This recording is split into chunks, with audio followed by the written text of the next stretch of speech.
soul can pierce the veil between life and death.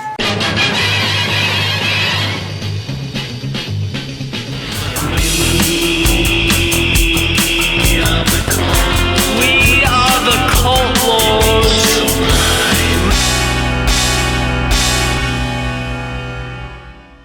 Welcome back in, Cult Lords fans. We are here to do another movie review. And Dane, I think you have a message for our viewers. Viewers, we would like to invite you past the threshold. But can you eat this garlic first?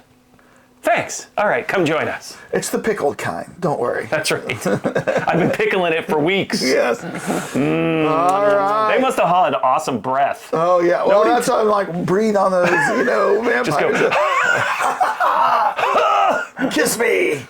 But Somebody should have made that joke. we are here to do the movie review for Sinners, starring Michael B. Jordan. Michael Bakari Jordan. Thank you, Chris. And his brother, Michael B. Jordan. Michael Bakari Jordan. Thank you, Chris. That's right. The twins. Yeah. Also, Hailee Steinfeld, a new bride for NFL player Josh Allen. Oh, yes. Did you know that? I heard she was the new queen of Philadelphia. I don't know, where does he play? Buffalo? Yeah. The thing is this, it's like, are all the NFL players going to have like a high-profile girlfriend like Taylor Swift or Hailee Steinfeld now and show them in the stands? I'm sure there's some women out there, and maybe even, marketing departments at football clubs like, wait, how can we get the quarterback to date like J-Lo? Yes. Yeah, so... Where's Joe Namath and Farrah Fawcett when you need her, man? Yeah. So here to do Sinners. If you're new to our channel, thanks for stopping by. We ask that you hit subscribe and like. We are trying to get to 25,000 subscribers. Yeah. And it starts with you. Just past 22,000. Oh, good. I guess we hit that milestone, last week? Mm-hmm. So. Like we're at 20. Well, anyways, we're somewhere in that vicinity. So make sure to hit subscribe, hit like, and then tell us in the comments, what did you think about the movie Sinners? Did your score for this movie equal what our score is going to be? Oh, well, we'll have to wait and find out in just a few minutes. We'll share those with you. Now, if you're new to the channel, another thing we like to do is just have a cocktail. And Dane, what are we drinking this week? We are drinking, I should say, more of a mimosa. That's right. It's 9 a.m. in the morning and we're filming and about to drink some bourbon here, right? Well, it's more of a sweet one. Bourbon whiskey with pecan flavor. William Wolfe. All right. A little bit more palatable at 9 a.m. Pour me a finger there, Dane. About 9 a.m. in the morning. Yeah, pour me a finger. There we go. There's your finger. Yep. Yep. So it's a tasty beverage. We've liked this one before. It's very sweet. If you're into the... Good morning. Is this like Hoda and no, was it Kathy Lee? Yeah. We need our giant wine glasses. Yeah. Now that we've got our drink out of the way, if you have not seen this movie yet, we do have a warning for you. Spoilers! We're going to go into heavy spoilers, and if you don't want those spoilers ruined for you, just hit pause. Go to your local AMC theater, your Cinemark theater, your Magic Johnson theater, your Regal. Chinese Grauman theater in California, wherever you are, and go watch Sinners, and then come back and then hit unpause, watch the rest of this review. So, yep. All right. So you have been warned. So right off the bat, we can say it was a vampire movie. Is y'all better now? Yes, I lied to you. We were debating this going in because we'd seen the commercials, and yes, we saw them all out there at night with the eyes and the teeth. But I said, you know what? Pump your brakes, Dane. Because he kept saying, this is a vampire movie. I was like, pump your brakes, Dane. They didn't clarify in the trailer it was vampires. At least not 100%. Right. They did show teeth and they showed blood, but yeah, because their teeth were much more not as prominent as your classic vampire. But they did clarify in the movie is vampires. So the fangs. It is vampires. All right. They more had like your fully enforced, like all your teeth were sharpened. So now, And by the way, they had So we can let the cat out of the bag. They had the red eyes. That was cool. They had kind of reminded me of in Blade Runner when Harrison Ford was interviewing Sean Young and her eyes would glow red. Do you remember that part? Oh. Like in the light. Was that in every cut? No, but it's a couple of times throughout they would glow red. I don't know if you... maybe but I could believe it because he liked to manipulate. There's 6 different versions of that movie, so 3 of them might not have had that. All right. Well, before we share our scores for Sinners, we always like to see what the zeitgeist feels. What does the general pop, the gen pop feel? What does the cult, the vampiric cult, think about this particular movie? And everybody in between. So, Dane, what would you take a guess that the critics have given this? 69. Oh, wait, now. What? This is a Ryan Coogler movie, critic favorite. I'm going to go 69. 69? All right. And then what do you think the fans gave this? Fans, I would say a 95. 95. 69 and 95. Well, Dane, the critics gave it a 97. 97. I was thinking they were going to go on the lower side. Okay. And then the fans gave it a 97. And that's as of filming today, which is the day after. So a lot of people haven't seen it on the weekend yet. Pretty high, lofty scores from both the critics and the fans. I know. 97%. And that's like the raw next day kind of reality. Right. We'll have to see how this score changes over time as more and more people get to go see it. Because we did see it opening night, and this is the very next morning that we are filming this. So, but you know what, Dane? It doesn't really matter what the Rotten Tomatoes scores are. It matters what the Cult Lord scores are. Those are the industry leading standards for movie scores that I know every bigwig in Hollywood is waiting with bated breath to see what the Cult Lord is reviewing. Budgets are on the precipice, one way or the other. Yes. Will there be a Sinners 2? It's up to the Cult Lords right now, so it's in their hands. All right, let's see what our scores were. All right. On the count of 3. 1, 2, 3. What? Oh my God! Oh my God! Oh my God! A story about the Irish jig, 8.9. 8.9, the bloody good jig. That is hilarious. Number 1. We rarely do this. I think we did it for the second time recently, so now this is 3. Yeah. And in over 3.5 years of doing this, what? Where our minds are all of a sudden on the same page now. But the thing is this, we chose the same theme for our little comment here to talk about the jig. Okay, all 1, 2, 3. Oh, a little Irish jig there.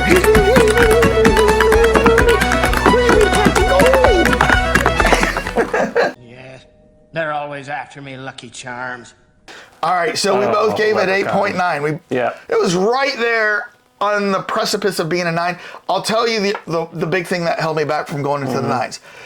The runtime was 2 hours and 17 minutes, and they spent an hour and a half building this thing up. Right. And the last hour was the action, right? And the problem, I thought, to your point, I agree with you 100%. That's why I went on the lower side. The execution was the poor part.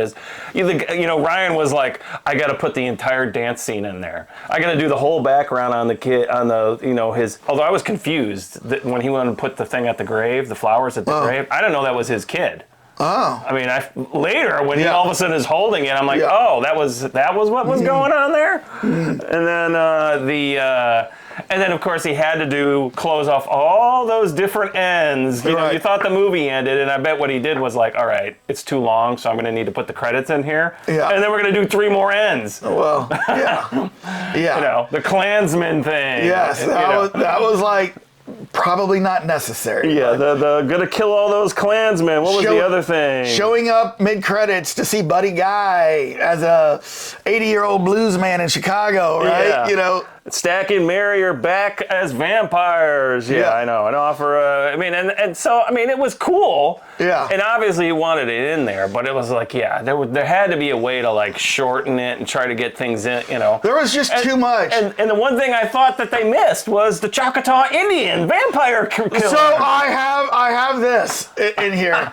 I go, what was the purpose of showing the Indians at the beginning if that was the only small little role they were going to play? I know. And that they didn't see. I thought like they were going to show up at the end. I know. That's what I thought Didn't you think too. so? And I so know, like, when are they coming? why do that? So in the beginning, remember when they show through their animation that all cultures from the past have had stories about people that show up when a certain type of music is played. They can touch pierce the veil, and then touch the spirit, and transverse time. They first talk about kind of the European backstory, then they talk about the African backstory, then they talk about the Native American backstory. Right. So then they have the Chinese, and also Jimi Hendrix. It was like the Grand Funk guy. What's his name? You mean when that showed up later, the Bootsy Collins? The guy with the guitar with the glasses. You know who Bootsy Collins is? Turn this mother out. Wow, wow. We're gonna turn this mother out. Everybody in the whole damn building right here. We're gonna turn this mother out. No, I didn't. He was a funk master from the 70s that played with George Clinton. Oh, that's what I was thinking. And George P-Funk, Clinton, yeah. Bootsy Collins was the guitarist. That was who it was? Oh, so, okay. So that's who I thought they were trying to show. I thought it was just like a Bootsy generic kind of guy, yeah. But and they're dancing. So they bring that up. Secondly, they're chasing the main guy, the main vampire, during the day. Yeah. Now it is right at dusk, and he's like all burnt and everything, and looks horrible, right? And shows up at their door. But that would infer that the Indians were chasing them all day long during the daytime in the light. You know what I mean? I know. So that made no sense to me. Like, because if he died at the end from sunlight, why didn't he die at the beginning from sunlight? Well, and to your point, when they introduce him, he looks like he's jumping off of something. Yes. Like he's like leaping down and whatever. And so there was like some stylistic things. I think Very Ryan was like, I got to have him jump over the camera. Right. But it didn't make any point. I mean, literally, they could have almost cut that entire scene out. But, well, there was a lot of scenes they could have cut out in the beginning to make this flow a little bit faster. I would have liked, so it ran 2:17. I would have thought that a 2-hour runtime would have been good if they could have cut 17 minutes out, and they could have cut in little. I mean, he's trying to world build in the beginning. I get it, where they're visiting the town and they're getting everything, and they bring these people in, make a sign, and then they're visiting the field. And the last time I checked in the South, would you really just shoot somebody in the ass and have no repercussion whatsoever? And then he shoots the other guy. I'm like, it's kind of like you're done for at that point. In the beginning, I thought they were like in a downtown that was primarily African American, but then you realize, oh no, the African American was on one side of the street, and then the white people were on the other side of the street. The Asians were walking back and forth. Yeah. They were like the neutral, like, okay, we're doing business on both sides. I have a store over here, and I have a store over here. That was crazy. But yeah, there was just a lot of build up, a lot of world building, a little bit of a yawn fest in the beginning. It's like, come on, let's get to this, right? Yeah. And even when they get to the place that they bought to turn into their juice sawmill, sawmill. Once they get there, it's like 10 minutes of setting up, you know what I mean? Just like, more talk and over here, it's just like, oh my gosh, let's get to this, right? Right. And then arguing about letting the patrons in who can't pay, and then that pulls in, the music starts, and it's just like the best music ever. I mean, that guy was amazing. The Sammy guy was with that guitar. I mean, he was really playing it. And I looked into this. All of the musicians were actually our actors, and like the Remick guy, his name is Jack O'Connell. I mean, he was really singing. Was Delroy Lindo singing? He was the drunken piano player. That part I didn't check into. Because he's actually an actor. He's been in a lot of stuff. So I was just wondering if they he didn't was really show. They showed somebody else's fingers and kind of implied it all of a sudden. Okay. And just like when Jack was doing his Irish, his name is Remick or something like that. Okay. They all of a sudden switched to somebody else's legs. Oh yeah. Well, there was a point where like our theater was pretty crowded, but there was a point where he like jumped up and he like flurled his legs and landed. Everyone was and then like, there was a whoo in the theater. Like everybody like thought that was pretty cool. Well, that actor did do Irish dancing when he was young. So he was part of that troupe when he was a little kid. But yeah, so in the female singer, I was like, wow, how did they find like three three actors who can so perfectly harmonize. Yeah. I mean, I thought for sure it's going to be like Jack White showing up in that one movie. It's like a singer, but they were all professional actors who might have had like some singing. And the trees are sweetly blooming, the wild mountain thyme. so it was impressive. There was a lot of good stuff in this movie. Obviously, we're giving it very high score. B+++. Would be an A. And so I left Dane last night, and I said to myself, that was a really, really good movie. I was very entertained. Is this in my top 5 vampire movies of all time? So I just scrawled out real quick 5 movies I thought were better. So and that would be Bram Stoker's Dracula, Fright Night from the 80s, Lost Boys, From Dusk Till Dawn, and then Blade. I like those movies better than this. Okay, so is this in my top 10? Is this in my top 10? But then I wrote down Interview with a Vampire, Dracula 2000, Life Force, Daybreakers, and 30 Days a Night. Life Force is in there. That I like better than this. Really? Yes. Wow. But I'm almost tempted to say this is my number 11 vampire movie of all time. Yeah. It almost breaks my top 10. I will say this. In the last couple of years, you and I have reviewed Nosferatu, The Invitation, Abigail, Salem's Lot, Renfield, and The Last Voyage of the Demeter. All vampire movies. Yeah. This is better than all of those. Yeah. Would you agree? I would agree. I mean, there's so many layers going on in this movie. I mean, music is pretty much the top layer. I mean, he went overboard with all the different references to Irish jig songs, to African, like native songs, to like blues songs, to... I love the music. Yeah, music was amazing. What did I say to you as we were leaving? The first thing I said to you, I bet this has got a good soundtrack. Yeah, the soundtrack was amazing. I also thought they kind of introduced a couple of new vampire things. The hive mind sent him. I don't remember when he gets whenever the lead vampire feels something, the rest feels it. That is kind of new, isn't it? Yeah, I never saw that before. And he said, like, I gain your memories and you gain mine. And so there was definitely an element, a political element in this, culturally political element, in that he's like, join my group, you'll be welcomed, you'll be at peace. And, you know, of course, this is 1932, so there's a lot of racial tension and everything. And so it was very appealing. I mean, I'm sure to a lot of people. He was definitely trying to pull people in and manipulate them in a lot of ways. But I thought that was a cool concept. Well, first of all the music scenes to me, you said that the music scene was a little too long. I actually enjoyed that. To me, that was fine to play that full thing out. But it was a little weird when you got 1932 blues and then suddenly the Bootsy Collin guy appears. Then you got guys up there with turntables, right? You know what I forgot about that. Like playing stuff. Then you had like a Japanese geisha kind of like dancer, and I'm like, what is going on here? We like looked at each other and laughed, like, oh my God, what is this? So, you know. He was obviously trying to make a point. Yeah. That music transcends all space and time from the past, because they were showing things from the past, like African drummers, from the past to the future. You're bringing in the future. But it was still a little strange to see. I mean, really. Yeah. But it was very artistic. It was pretty cool. Then the second kind of music dance was when all of the patrons left. And then, you don't see them again, but then you realize they all got attacked. Yeah. And they're now all vampires, and they're now singing the Irish jig. And, he's dancing, they're singing this Irish song.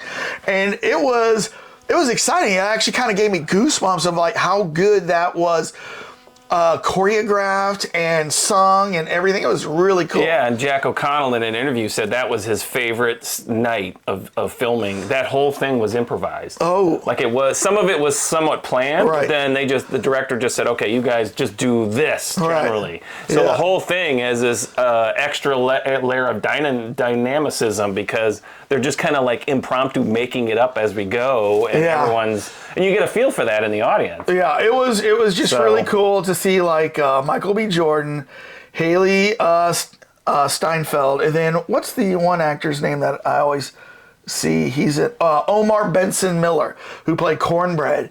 He's out there dancing. They're all dancing, and just enjoying this moment, but their eyes are glowing red. They got the teeth going. Right. A lot of them you show are bloody. And it almost looked to me like you've seen these old wood cuttings or old prints in like the English, Irish, when the devil is dancing with all the witches, and he always has glowing eyes. It kind of would look like that, something out of that type of element. And it felt like it. Even though the music was cool, it was a spooky scene to actually behold and watch.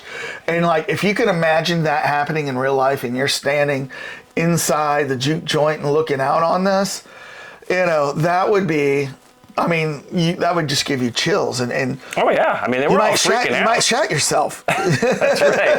Oh, I shat myself. Yo, smelly thing. I think I shat myself. Yeah, the rest of the time of the movie, I kept going. If I was there, I'd be like, "You stand over there," or like, "Go empty those drawers," because I can't imagine like something hanging in his back drawers. Just I don't know. You think some vampires would be like, "Woo, what happened? We forgot the garlic. Somebody shat their drawer." Yeah. So. Yeah. But no, the music was great. You're right. They did add a little bit onto some vampire lore. And we always knew that. Who knew vampires could dance? I mean, we've really never seen a vampire in this level before, like trying to culturally pull people in. But that does beg the question is, he's been living for that long. Where's everybody else? I mean, if he can so easily pull all these people and craft them all into a vampire troupe. Right. Why is he by himself? Yeah. I mean, it's like a whole sub-point that didn't get explored very well. This is where you as the viewer have to suspend some belief. I mean, those Choctaw Indians basically killed everybody except him? That whole part was so, a bad MacGuffin. The MacGuffin to start the movie off, right? Yeah. But that was so bad that they didn't follow up on that. And you know what? Right. Maybe there's a director's cut. Maybe there is something more to that. Maybe it was 3 hours. But just to stick this in and like leave it at that. Yeah. They were like even saying, it's dusk. The sun's going down. We need to go. Right. And then they go off scene. And then that's the last you ever hear from him. So, I really do have a problem with that. Yeah. The house is completely isolated in a giant field. What was the guy doing? Like crawling under the dirt the whole time to get there when the sun's coming out? I was almost thinking, too, like, because those Choctaw Indians are in my mind. I was kind of thinking maybe they would come to save them at night. Right. Or show up in the morning. But that would diffuse the main character element, right? Yeah. And that's the problem is you want Michael B. Jordan, to be ending that guy's life. And on that particular note, that was cool. It kind of looked like a evangelical like baptism in the water there. Mm-hmm. They were trying to do he was hinting at a tent revival type thing. And but then there was the confusing part was, how did he get behind him to stab him? All the other vampires were sitting there on the shoreline. Yeah. So how did he get in there? Once again, you got to suspend some belief in the reality to allow this movie to work. Yeah. I was surprised too that when he went back to his to church the next morning, Sunday morning, and his dad immediately sees him, says, "You've seen the devil, right?" I bet you there's some backstory with his dad. Of seeing the devil in his lifetime. We already got, with it ending the after credit scene where Stack and Mary, who you find out because you thought they were both dead. Yeah. They are now immortal vampires cruising the world in the 90s. He shows up in his Coogee sweater. He's got his Big Daddy Kane. He's got his Big Daddy Kane high top fade from the 90s. His little circle glasses and his Coogee. Yeah. It was 92. Bill Cosby sweater. Yep. It was like, wow, that is definitely the 90s. They did a good job on that. But they went back to see Sam, the young guitar player who's now been playing forever. And they say to him, "You want to be immortalized? Do you want to live forever?" And he's like, "No, I've seen enough of this life." And what's so funny is when they said it was 92 Chicago and then they show him, in my mind I said, "Is that Buddy Guy?" I know, I was thinking that too. Is that Buddy? Because we're from Chicago. Buddy Guy's a Chicago legend, has his own blues bar here. I've been to it. But I was like, is that Buddy Guy? But, the makeup that they had on him with the thing. And then, sure enough, it was Buddy Guy. Yeah. At the end, they said it was Buddy Guy played him. So, so that was cool. that is cool. Yeah. I mean, so it was a great ending. Yes. It just drew itself out a lot. Yeah, and there man. was some, you know. If you just take out about 15 minutes of unnecessary backstory, you know, I probably would have gone into like the 9/2s or something. You know what I mean? So, Yeah. But I just remember in that first 90-minute stretch of building the backstory going, when are we getting to the vampires, man? You know, when are we getting to the good stuff? And even then, it still took a really long time. I know. So, I mean, I will say kudos to Michael B. Jordan for doing the twins. Cause yes. You twins? Nah, we cousins.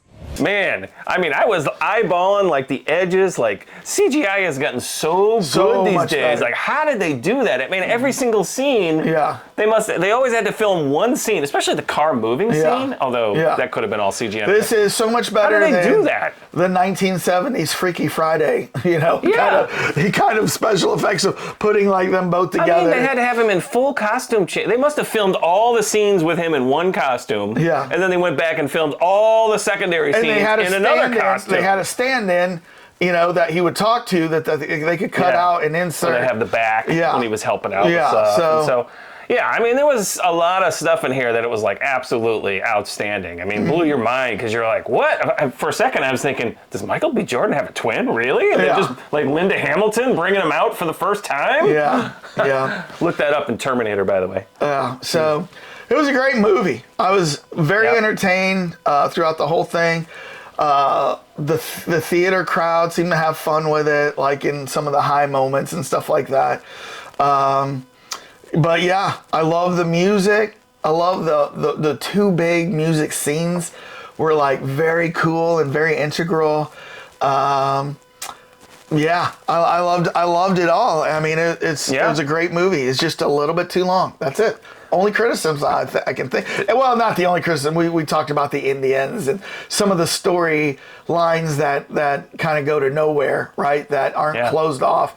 But one thing I thought was interesting, you know, being in 1932, is they infer that they made their money. They were both in World War I fighting Germans, but then they went to Chicago and ran with Capone as Capone's men, probably, you know, taking care of the black neighborhoods of Chicago for Capone, and that's where they made their money. And they brought Irish beer, Italian wine, and then then some other whiskey. But then they also had corn mash. I gotta drink some of this corn whiskey. Yeah, the corn mash. So, yeah, I thought that was really kind of interesting that they inferred that. So, but I didn't know Irish beer was like so top notch. After the Lindo character is like drinking his corn whiskey, he's like, Irish beer? Like, this is liquid gold. And if you think about it, that was a warm beer that he had. I know, he had that in his pocket the whole time. That is some good stuff. And they're like, I got Irish beer. More of that cold beer at home. I'm like, I don't think that's that cold. Yeah. So nice warm under your shirt type. I mean, of that thing. had been sitting out in a cornfield for days. It looked like, you know what I mean? Oh yeah. But yeah, on the back of that truck that they went and uncovered. All right. Well, any other points you want to make about this? No, we covered them all. All right. Well, I think we did. We really liked it. 2 big thumbs up. 8.9s. Definitely a cult classic. Yep, and we want to hear what you think. Did you think it was better than we thought, or we rated it, or did you think it was lower? You know, I want to hear both sides of that. You know, did you feel that there was any loose ends, or that they should have cut, or did you like the minutia that they put in here, the granular world building, you know, showing every little thing, you know, that they put in there. Were really top notch. Oh yeah, old cars. Oh, I bet you there's that entire town. I bet you there's some Oscar nominations for like costume and stuff and music. I would agree on that. Definitely. So let us know down in the comments what you think. Would you recommend this to other people? I would recommend this to other people. Definitely. So make sure you do that right after you hit subscribe and like. And Dane, how do you want to get us out of here? Leg